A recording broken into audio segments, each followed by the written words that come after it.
Moi j'ai envie de dire,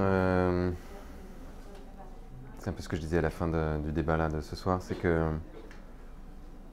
on peut ou choisir d'avoir peur et de se laisser aller dans la peur, parce qu'effectivement il va y avoir des catastrophes et que ça peut nous terrifier, parce qu'il peut y avoir du terrorisme, parce qu'il peut y avoir des partis extrêmes qui arrivent au pouvoir, ou on peut choisir d'aller dans le sens de la construction, de l'amour, de se relier et de la créativité.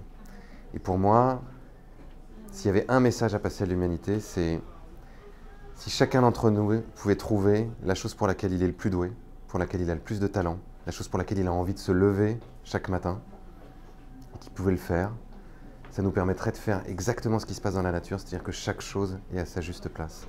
Et que chaque personne fait la chose qui va être utile aux autres et qui en même temps va l'épanouir et va le rendre heureux. Et si chacun d'entre nous faisait ça, je suis sûr que la société marcherait mieux.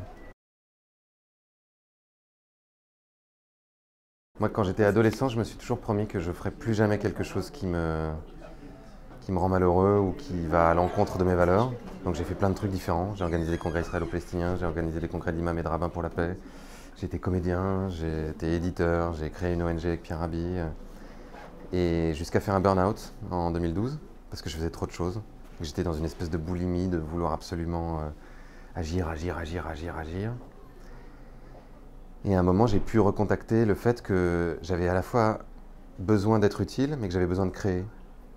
Et donc le fait de faire ce film, j'ai publié un recueil de poèmes l'année dernière, le fait d'écrire le livre du film, c'était une façon de me réunir, de réunir les différentes parties de moi-même et d'essayer de les exprimer dans quelque chose qui était à la fois utile aux autres et qui à la fois moi m'épanouissait. Donc aujourd'hui j'ai l'impression d'être sur le bon chemin. Ouais.